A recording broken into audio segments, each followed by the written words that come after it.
સન્નિષ્ઠ સેવાની કરીએ સાધના, જન સેવાની આરાધના.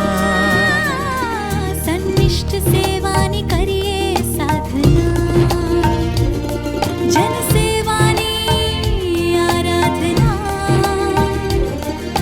સહજ સરળ રીતિને આપણી જનહિતની નીતિ,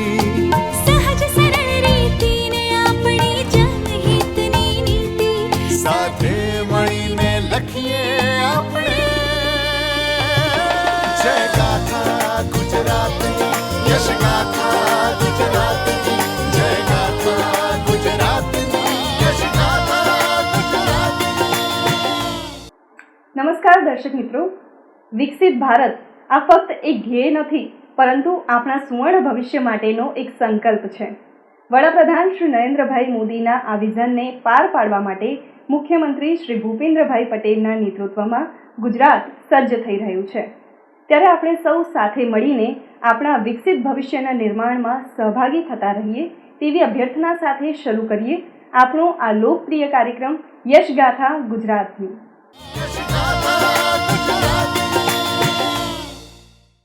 દર્શક મિત્રો, આજના આપણા યશગાથા ગુજરાતની કાર્યક્રમમાં આપણે નિહાળીશું 2 ડિજિટલ પહેલનો શુભારંભ અને સહકાર ક્ષેત્રના વિવિધ વિકાસ કાર્યોના લોકાર્પણ તથા ખાતમુહૂર્ત. તાજેતરમાં ગુજરાતની ધરતી પરથી થઈ ડિજિટલ ટ્રાન્સફોર્મેશનની શરૂઆત.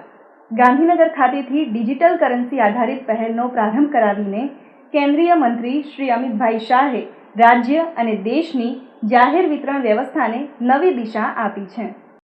દેશની સૌપ્રથમ central bank digital currency CBDC આધારિત પારદર્શક, આધુનિક અને સરળ જાહેર વિતરણ વ્યવસ્થાનો તાજેતરમાં કેન્દ્રીય ગૃહ અને સહકારિતા મંત્રી શ્રી અમિતભાઈ શાહે ગાંધીનગર ખાતેથી શુભારંભ કરાવ્યો હતો. આ કાર્યક્રમમાં મુખ્યમંત્રી શ્રી ભૂપેન્દ્રભાઈ પટેલ, કેન્દ્રીય ખાદ્ય અને જાહેર વિતરણ મંત્રી શ્રી પ્રહલાદભાઈ જોશી અને નાયબ મુખ્યમંત્રી શ્રી હર્ષભાઈ સંઘવી ઉપસ્થિત રહ્યા હતા.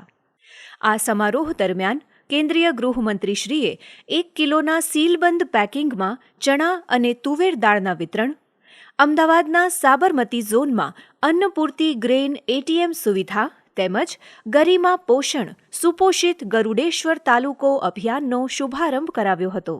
કાર્યક્રમમાં ગ્રાહકોના હિતોના રક્ષણ માટે અન્ન અને નાગરિક પુરવઠા વિભાગ તથા ગ્રાહક શિક્ષણ અને સંશોધન કેન્દ્ર CERC વચ્ચે સમજૂતી કરાર કરવામાં આવ્યા હતા. આ કરારથી ફરિયાદોના નિવારણ માટે પ્રી લિટિગેશન ઇકોસિસ્ટમ ઊભી થશે, જેથી કોર્ટ સુધી પહોંચ્યા વગર જ પ્રશ્નોનો ઉકેલ આવશે. આ સાથે કન્ઝ્યુમર રિસ્પોન્સિબિલિટી ઇન્ડેક્સ CRI તૈયાર કરવા માટે પણ અન્ન અને નાગરિક પુરવઠા વિભાગ દ્વારા કેર રેટિંગ અને ગ્રાહક શિક્ષણ અને સંશોધન કેન્દ્ર સાથે સમજૂતી કરાર કરવામાં આવ્યા હતા. જાહેર વિતરણ વ્યવસ્થાને ડિજિટલ અને પારદર્શક બનાવતા વિવિધ પ્રકલ્પોના શુભારંભ પ્રસંગે કેન્દ્રીય ગૃહમંત્રી શ્રી અમિતભાઈ શાહે જણાવ્યું હતું કે અન્નપૂર્તિ મશીન દ્વારા માત્ર 35 સેકન્ડમાં 25 કિલો અનાજનું વિતરણ શક્ય બનશે, જે વજન, મૂલ્ય અને ગુણવત્તાની દ્રષ્ટિએ સંપૂર્ણ સચોટ હશે. આધાર બેઝડ બાયોમેટ્રિક પ્રણાલી, CBDC અને રિઝર્વ બેંકની પેમેન્ટ સિસ્ટમ સાથે સંકલિત આ વ્યવસ્થા આગામી 3-4 વર્ષમાં સમગ્ર દેશમાં લાગુ કરવામાં આવશે, જેથી દેશભરમાં ગરીબોને તેમના હકનું ગુણવત્તાયુક્ત રાશન તેમને અનુકૂળ સમયે સંપૂર્ણ પારદર્શિતા સાથે પ્રાપ્ત થશે. मित्रों, डिजिटल इंडिया जब मैं शब्द प्रयोग करता हूं और 11 साल पीछे देखकर मुड़कर देखते हैं तो इस देश में हम कल्पना नहीं कर सकते. आज तो 60 करोड़ लोग ऐसे थे जिनके परिवार में एक भी बैंक अकाउंट नहीं था. आप कल्पना कर सकते हैं, 60 करोड़ लोग ऐसे थे जिनके घर में पूरे परिवार में एक भी बैंक अकाउंट नहीं था.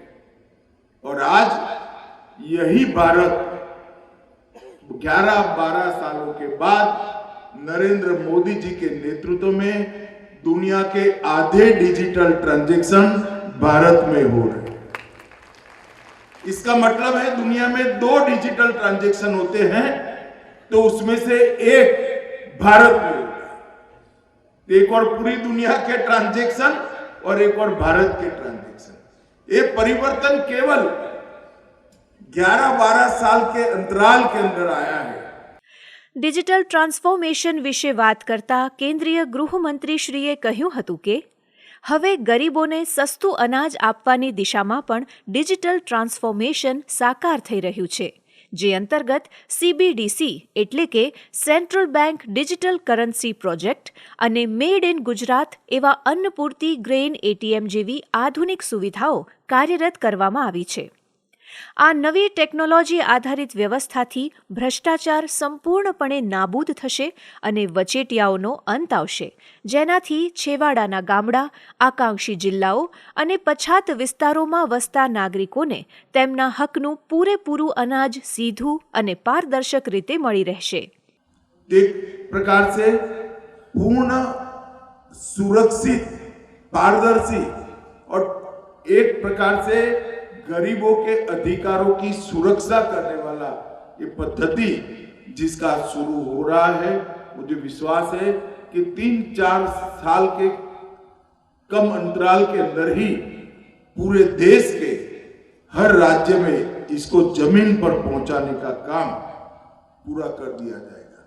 CBDC પ્રોજેક્ટમાં સહભાગી તમામ સંસ્થાઓ તથા કેન્દ્ર અને રાજ્યના વિભાગોને અભિનંદન પાઠવતા કેન્દ્રીય ગૃહમંત્રીશ્રીએ જણાવ્યું હતું કે આ આધુનિક સિસ્ટમ વડાપ્રધાનશ્રીના મિનિમમ ગવર્મેન્ટ મેક્સિમમ ગવર્નન્સના મંત્રને ખરા અર્થમાં ચરિતાર્થ કરે છે। પ્રધાનમંત્રી ગરીબ કલ્યાણ યોજના હેઠળ આજે દેશના 81 કરોડ લોકોને સરકાર દ્વારા વિનામૂલ્યે રાશન આપવામાં આવી રહ્યું છે। તેમને ખાદ્ય સુરક્ષા મળી રહી છે, જે હવે ડિજિટલ અને પારદર્શી બની છે। આ કાર્યક્રમમાં મુખ્યમંત્રી શ્રી ભૂપેન્દ્રભાઈ પટેલે જણાવ્યું હતું કે વડાપ્રધાન શ્રી નરેન્દ્રભાઈ મોદીના નેતૃત્વમાં અને કેન્દ્રીય ગૃહમંત્રી શ્રી અમિતભાઈ શાહના દિશાદર્શનમાં જે કહેવું તે કરવુંના મંત્ર સાથે દેશમાં જનકલ્યાણનો નવો ઇતિહાસ રચાઈ રહ્યો છે। વડાપ્રધાનશ્રીએ જ્ઞાન એટલે કે ગરીબ, યુવા, મહિલા અને અન્નદાતાના સશક્તિકરણ દ્વારા વિકસિત ભારતના નિર્માણનો મજબૂત પાયો નાખ્યો છે। વડાપ્રધાનશ્રીએ સેવા એ જ સાધનાના સંકલ્પ સાથે વડાપ્રધાન કાર્યાલયને PMO નહીં, સેવા તીર્થ તરીકે નવી ઓળખ આપી છે। તેમના નેતૃત્વમાં હમણાં દેશને 3 કર્તવ્ય આધારિત બજેટ મળ્યું છે। તેમાં પણ વિકસિત ભારત માટે ટેકનોલોજીના ઉપયોગ પર ભાર મૂકવામાં આવ્યો છે। લોકોની સેવાની ભાવનાથી આદરણીય વડાપ્રધાનશ્રીના દરેક નિર્ણય, પ્રત્યેક યોજનામાં સામાન્ય માનવીના હિતને જ કેન્દ્રમાં રાખવામાં આવે છે।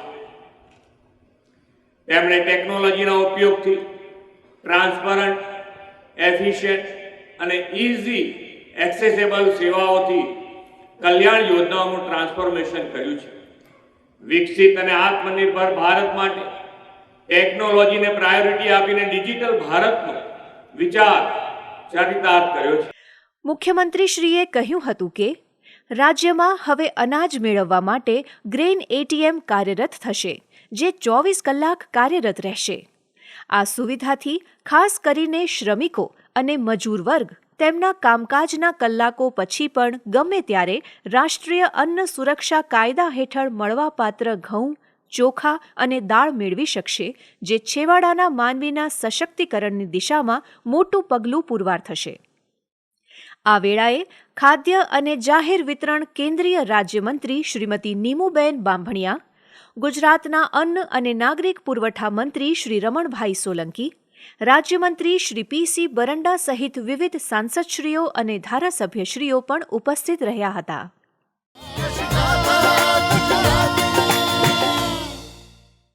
આજે આર્ટિફિશિયલ ઇન્ટેલિજન્સ દરેક ક્ષેત્રમાં નવીન સંભાવનાઓ વિસ્તારી રહ્યું છે, ત્યારે રાજ્યમાં સહકાર, પશુપાલન અને ડેરી ક્ષેત્રે AIનું પદાર્પણ કરાવતા મુખ્યમંત્રી શ્રી ભૂપેન્દ્રભાઈ પટેલે તાજેતરમાં અમૂલ AI પ્લેટફોર્મનો પ્રારંભ કરાવ્યો હતો। આ ડિજિટલ પહેલ સહકાર અને ડેરી ક્ષેત્રને વધુ મજબૂત અને ઉન્નત બનાવવાનું માધ્યમ બની રહેશે। આર્ટિફિશિયલ ઇન્ટેલિજન્સ દ્વારા ડેરી ક્ષેત્રને નવી દિશા આપતા તાજેતરમાં મુખ્યમંત્રી શ્રી ભૂપેન્દ્રભાઈ પટેલે અમૂલ એઆઈનું લોકાર્પણ કર્યું હતું. આ નવીન ડિજિટલ પ્રકલ્પનો પ્રારંભ કરાવતા મુખ્યમંત્રીશ્રીએ જણાવ્યું હતું કે આ અમૂલ એઆઈ વડાપ્રધાન શ્રી નરેન્દ્રભાઈ મોદીના નેતૃત્વમાં કૃષિ, પશુપાલન અને ડેરી ક્ષેત્રને આધુનિક અને આત્મનિર્ભર બનાવવાનો માઇલસ્ટોન બનશે. અમૂલે પોતાના સભાસદો, દૂધ ઉત્પાદકોને વધુ આવક મળે તેવી નવીનતમ ટેકનોલોજીનો ઉપયોગ કર્યો છે. અમૂલ સભાસદો, દૂધ ઉત્પાદકોને વધુ આવક મળે તેવી નવીનતમ ટેકનોલોજીનો ઉપયોગ કરીને ડિજિટલ ક્રાંતિથી પોતાનો માર્ગ મોકળો કર્યો છે. એટલું જ નહીં, તેની સુવિકસિત આગવી આઈટી સિસ્ટમમાં પશુપાલકો, સભાસદો અને દૂધ ખરીદી ઉત્પાદન સહિતનો ડેટાબેઝ પણ ઉપલબ્ધ છે. આ બધો ડેટા ઇન્ટિગ્રેટ કરીને અમૂલ હવે વડાપ્રધાનશ્રીએ આપેલા એઆઈ એટલે કે એડવાન્ટેજ ઇન્ડિયાના સંકલ્પને પાર પાડવા સજ્જ થયું છે. વડાપ્રધાન શ્રી નરેન્દ્રભાઈ મોદીએ 21મી સદીના અદ્યતન ટેકનોલોજી યુગમાં એઆઈ આધારિત વિકાસ માટે અનેક પહેલો હાથ ધરી છે તેમ જણાવતા મુખ્યમંત્રી શ્રી ભૂપેન્દ્રભાઈ પટેલે કહ્યું હતું કે સરકાર, સહકાર અને ટેકનોલોજીની ત્રિવેણીથી આધુનિક વિકાસની ગતિ અનેક ગણી વધી ગઈ છે, જેને હવે એઆઈ વધુ સંગીન બનાવશે. સરલાબેન નામનું એઆઈ ટૂલ દૂધ ઉત્પાદકોને પશુ આરોગ્ય, ખોરાક અને સંવર્ધન અંગે માર્ગદર્શનની સાથે સરકારી યોજનાઓ અને સબસિડી વિશે પણ માહિતી પૂરી પાડશે. આ એઆઈ નો ઉપયોગ માત્ર અમૂલ સાથે જોડાયેલા દૂધ ઉત્પાદકો પૂરતો સીમિત નથી રહેતો, પરંતુ રાજ્યના તમામ દૂધ ઉત્પાદકો આનો ઉપયોગ કરીને લાભ લઈ શકશે. એટલે વડાપ્રધાનશ્રીએ આપેલા સૌના સાથ, સૌનો વિકાસ, સૌનો વિશ્વાસ અને સૌના પ્રયાસ મંત્રને પણ સહકારથી સમૃદ્ધિ દ્વારા અમૂલ સાકાર કરશે. વડાપ્રધાન શ્રીના વિઝનથી તાજેતરમાં અમેરિકા અને યુરોપિયન યુનિયન સાથે થયેલી ટ્રેડ ડીલ ડેરી ક્ષેત્ર માટે લાભદાયી થશે તેવો વિશ્વાસ વ્યક્ત કરતા મુખ્યમંત્રીશ્રીએ કહ્યું હતું કે આ ડીલમાં ડેરી પ્રોડક્ટ્સની ઇમ્પોર્ટને બાકાત રાખવાના તેમના આગવા નિર્ણયથી દેશમાં દૂધ ઉત્પાદન પર નિર્ભર 10 કરોડથી વધુ નાના અને સીમાંત ખેડૂતોનો જીવન નિર્વાહ સુરક્ષિત રહેશે. આ આવકારદાયક ટ્રેડ ડીલના પરિણામે વડાપ્રધાનશ્રીના માર્ગદર્શનમાં દેશનું ડેરી સેક્ટર દૂધ ઉત્પાદન વધારીને વિશ્વની ડેરી બનવાની દિશામાં ઝડપથી આગળ વધશે. આ અવસરે ગુજરાત વિધાનસભાના અધ્યક્ષ શ્રી શંકરભાઈ ચૌધરી, રાજ્યના કૃષિ મંત્રી શ્રી જીતુભાઈ વાઘાણી, અન્ન અને નાગરિક પુરવઠા મંત્રી શ્રી રમણભાઈ સોલંકી, રાજ્યમંત્રી શ્રી કમલેશભાઈ પટેલ સહિત વિવિધ સાંસદશ્રીઓ, અધિકારીશ્રીઓ અને મહાનુભાવો ઉપસ્થિત રહ્યા હતા.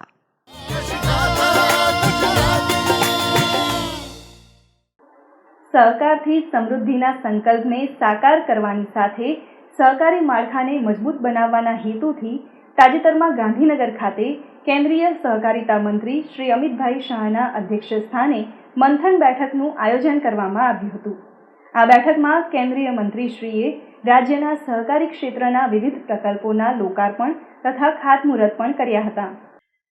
તાજેતરમાં ગાંધીનગરના મહાત્મા મંદિર ખાતે કેન્દ્રીય ગૃહ અને સહકારિતા મંત્રી શ્રી અમિતભાઈ શાહના અધ્યક્ષસ્થાને દેશના તમામ રાજ્યો અને કેન્દ્ર શાસિત પ્રદેશોના સહકાર મંત્રીશ્રીઓ સાથે એક ઉચ્ચ સ્તરીય મંથન બેઠકનું આયોજન કરવામાં આવ્યું હતું. સહકારથી સમૃદ્ધિના વિઝનને સાકાર કરવાના હેતુ સાથે આયોજિત આ મંથન બેઠકમાં મુખ્યમંત્રી શ્રી ભૂપેન્દ્રભાઈ પટેલ ઉપસ્થિત રહ્યા હતા. કેન્દ્રીય સહકાર મંત્રાલય દ્વારા યોજાયેલી આ બેઠકના શુભારંભ સત્ર દરમિયાન કેન્દ્રીય સહકારિતા મંત્રીશ્રીના હસ્તે ગુજરાતની વિવિધ સહકારી સંસ્થાઓના કુલ ₹265 કરોડથી વધુના પ્રકલ્પોનું લોકાર્પણ અને ખાતમુહૂર્ત કરવામાં આવ્યું હતું, જેમાં શ્રી નર્મદા ખાંડ ઉદ્યોગ સહકારી મંડળી દ્વારા ₹40 કરોડના ખર્ચે નર્મદા જિલ્લાના નાંદોદ ખાતે નવનિર્મિત ઇથેનોલ ડિસ્ટિલરી પ્લાન્ટ, ₹135 કરોડના ખર્ચે નવનિર્મિત 30 મેગાવોટ પાવર કોજનરેશન પ્લાન્ટ તથા ₹8 કરોડના ખર્ચે નવનિર્મિત ઓર્ગેનિક પોટાશ પ્લાન્ટનું લોકાર્પણ તેમજ અમૂલ દ્વારા ₹40 કરોડના ખર્ચે આણંદના ખાતરજ ખાતે નવનિર્મિત વેરહાઉસ તથા ₹35 કરોડના ખર્ચે નવનિર્મિત વે પ્રોટીન કન્સન્ટ્રેશન પાવડર પ્લાન્ટના લોકાર્પણ સાથે અમરેલીની સાવરકુંડલા એપીએમસી ખાતે ₹3.5 કરોડથી વધુના ખર્ચે નિર્માણ પામનાર મોટા કદના વેરહાઉસ અને પાટણ એપીએમસી ખાતે ₹3.5 કરોડથી વધુના ખર્ચે નિર્માણ પામનાર મોટા કદના વેરહાઉસનું ખાતમુહૂર્ત સામેલ છે. આ ઉપરાંત બેઠકના શુભારંભ સત્ર દરમિયાન કેન્દ્રીય ગૃહ અને સહકારિતા મંત્રીશ્રીએ સહકાર ક્ષેત્રે વિવિધ રાજ્યોની શ્રેષ્ઠ પદ્ધતિઓ અને આંતરરાષ્ટ્રીય સહકારિતા વર્ષ 2025 પરના એક વિશેષ અહેવાલનું વિમોચન પણ કર્યું હતું. મહાત્મા મંદિર ખાતે આયોજિત આ કાર્યક્રમમાં એક વિશેષ પ્રદર્શનનું પણ આયોજન કરવામાં આવ્યું હતું, જેમાં દેશની 20 જેટલી અગ્રણી સહકારી સંસ્થાઓએ ભાગ લીધો હતો. કાર્યક્રમ પૂર્વે કેન્દ્રીય સહકારિતા મંત્રીશ્રીએ આ પ્રદર્શનીનો પણ પ્રારંભ કરાવ્યો હતો. આ બેઠકમાં વિધાનસભાના અધ્યક્ષ શ્રી શંકરભાઈ ચૌધરી, નાયબ મુખ્યમંત્રી શ્રી હર્ષભાઈ સંઘવી, કેન્દ્રીય સહકારિતા રાજ્યમંત્રી શ્રી કૃષ્ણપાલ ગુર્જર અને શ્રી મુરલીધર મોહોલ, ગુજરાતના સહકાર મંત્રી શ્રી જીતુભાઈ વાઘાણી, રાજ્યમંત્રી શ્રી રમેશભાઈ કટારા તેમજ સહકાર વિભાગના ઉચ્ચ અધિકારીઓ ઉપસ્થિત રહ્યા હતા.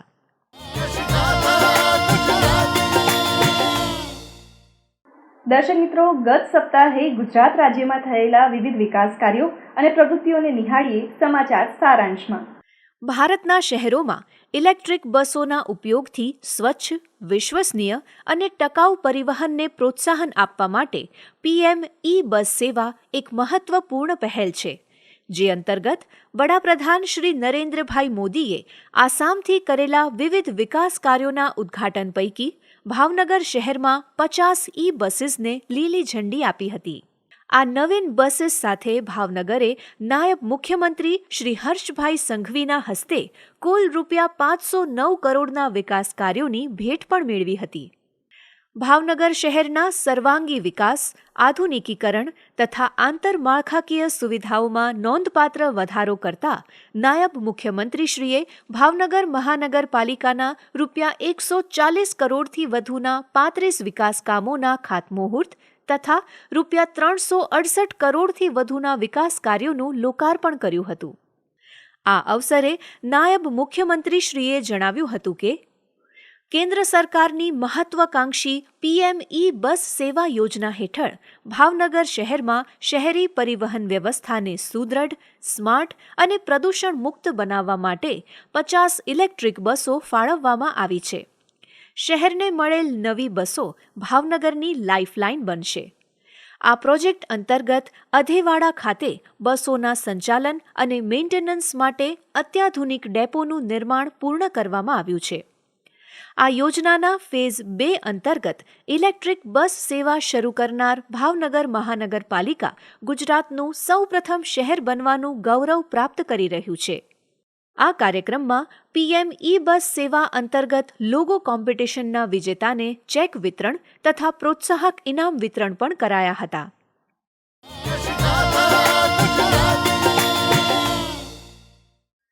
અમદાવાદ મ્યુનિસિપલ કોર્પોરેશન સંચાલિત નગર પ્રાથમિક શિક્ષણ સમિતિ દ્વારા તાજેતરમાં શતાબ્દી શિક્ષા મહોત્સવનું આયોજન કરવામાં આવ્યું હતું, જે અંતર્ગત નવનિર્મિત સ્કૂલ બોર્ડ ભવન અને સ્માર્ટ શાળાઓનું મુખ્યમંત્રી શ્રી ભૂપેન્દ્રભાઈ પટેલના હસ્તે લોકાર્પણ કરવામાં આવ્યું હતું.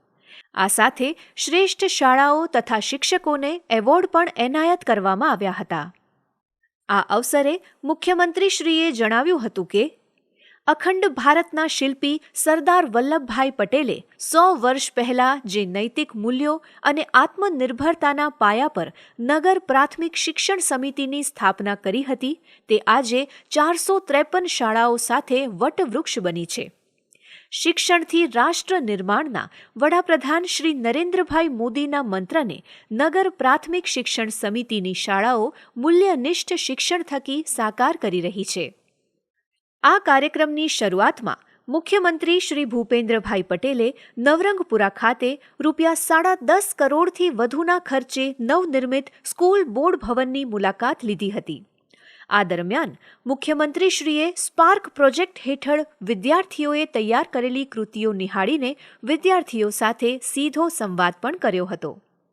આ પ્રસંગે શિક્ષણ મંત્રી ડોક્ટર પ્રદ્યુમન વાજા અને શિક્ષણ રાજ્યમંત્રી શ્રીમતી રીવાબા જાડેજા સહિત વિવિધ અધિકારીશ્રીઓ ઉપસ્થિત રહ્યા હતા.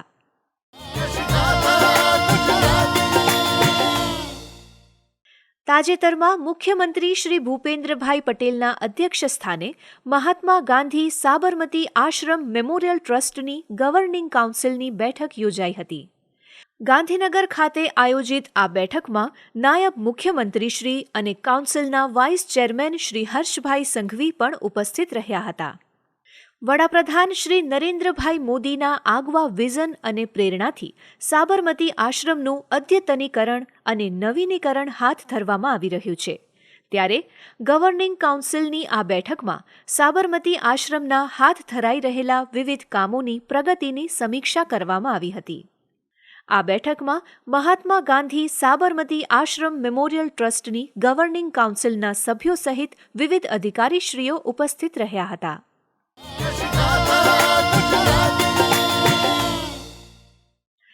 તાજેતરમાં ભારત ખાતેના Zimbabwean ambassador Sushri Stella Nkomo, industry and કોમર્સના ડેપ્યુટી મિનિસ્ટર શ્રી રાજેન્દ્ર કુમાર મોદી અને તેમના ડેલિગેશને મુખ્યમંત્રી શ્રી ભૂપેન્દ્રભાઈ પટેલની સૌજન્ય મુલાકાત લીધી હતી. આ બેઠકમાં ડેલિગેશન દ્વારા ઝિમ્બાબ્વેના સ્મોલ એન્ડ મીડિયમ એન્ટરપ્રાઇઝ સેક્ટરને ગુજરાતના એસએમઈ સેક્ટરની સ્કિલ અને એક્સપર્ટીઝનો સહયોગ મળે તે અંગે ફળદાયી ચર્ચા પરામર્શ કરવામાં આવ્યા હતા. મુખ્યમંત્રી શ્રી ભૂપેન્દ્રભાઈ પટેલે પણ ગુજરાતના એમએસએમઈની તજજ્ઞતાનો લાભ ઝિમ્બાબ્વેને મળી રહે તે માટે તેમના એસએમઈ સેક્ટરના પોટેન્શિયલ અને સ્કિલ ડેવલપમેન્ટ તથા ટ્રેનિંગમાં કઈ રીતે કોલેબોરેશનથી આગળ વધી શકાય તેની સંભાવનાઓ ચકાસીને મદદ માટેની તત્પરતા વ્યક્ત કરી હતી.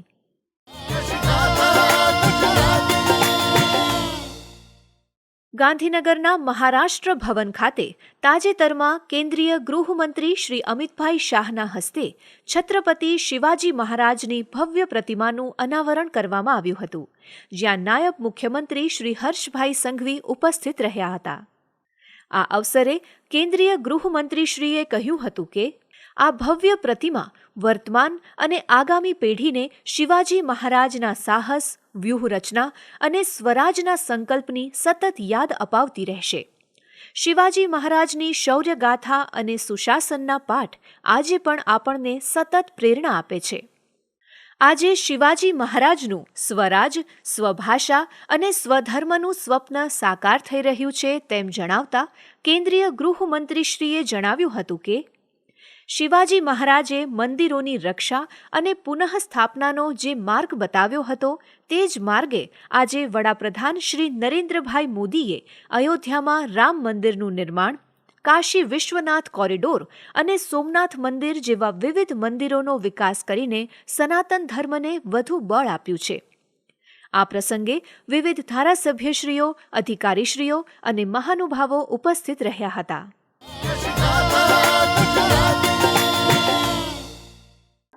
દર્શક મિત્રો, યશગાથા ગુજરાતની આ કાર્યક્રમ અહીં સમાપ્ત થાય છે. ફરી મળીશું વિકાસની અવનવી વાતો સાથે આવતા સપ્તાહે. ત્યાં સુધી રજા આપશો. નમસ્કાર.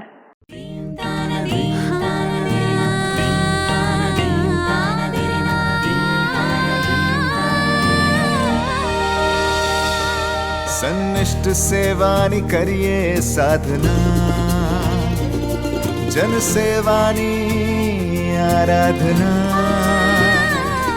સન્નિષ્ઠ સેવાની કરીએ સાધના, જન સેવાની આરાધના. સહજ સરળ રીતિને આપણી જનહિતની નીતિ, સહજ સરળ રીતિને આપણી જનહિતની નીતિ. સાથે મળીને લખીએ આપણે જય ગાથા ગુજરાતની, યશ ગાથા ગુજરાતની.